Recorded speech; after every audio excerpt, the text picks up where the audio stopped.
For all of my childhood, I was wondering, how would it feel to visit a game? Dusty pixelated corridors and polygonal starships held my imagination. And I'm not even talking about being a hero of the game. No, just about going there, visiting the world which doesn't really exist. And now, there's a way to do it.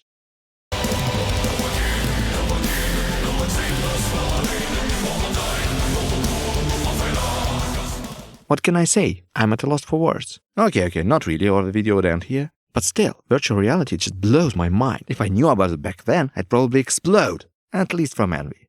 VR experts would probably ask, but Tory Fair, what about VR from the 90s? It was almost everywhere.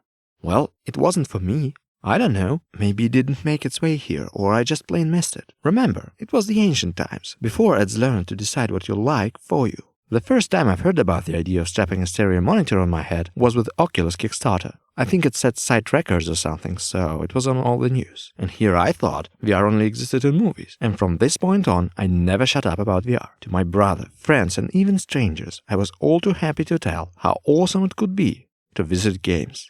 Like a virtual travel agent of some sort. Well, who knows, perhaps one day. And since we're talking about 1 days, I started taking 360 photos everywhere, hoping to return to the past. Right now, there's lots of affordable 360 cameras, able to snap a sphere in 1 click. At the time, though, the only option I could afford was an app on my phone. The way it works, you must turn around again and again, snapping lots of normal photos. This takes a lot of time, and I was always late in all our travels. What you get is a stretched-out panorama, and with some special apps, you can see it from the inside. Also, if someone moves while you shoot, you can cut off his legs. Looks even more convincing in VR.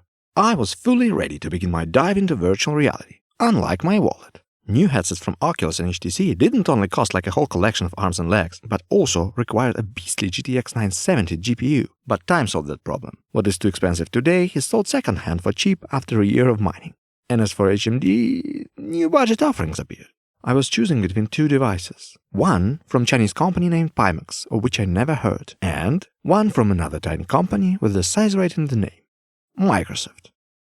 Of course I chose Pimax, because logics. Honestly, I don't know what I was thinking. Anyway, I ordered it, and it didn't arrive. A month of waiting and nothing. So when I finally decided that it got lost in the mail and ordered VR from Microsoft instead, then arrived it. In reality, I just didn't have much experience ordering from China. I didn't know that this was considered normal. I decided to choose the best one. I mean, come on, this is more VR. Pimax headset I didn't like much. First of all, it could only track rotation, without motion or hands. To track the rest, I needed to glue additional receiver on top. The hand controllers also was just not great, starting with the fact that you need to calibrate them each time before playing, and often in mid-game. Actually, just calibrate them all the time. Certainly Gyros approved. But the real downer was the base station. Yes, single one. One included, one supported. No more.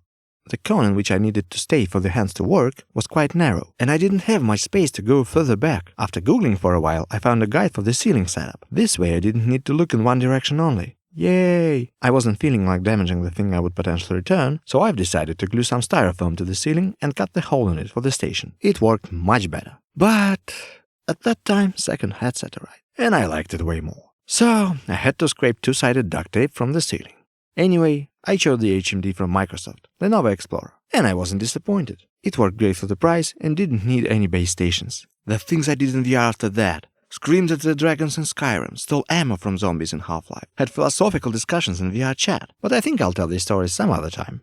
The thing is, however, now I got a choice. Some worlds I could visit through a monitor, and others in person.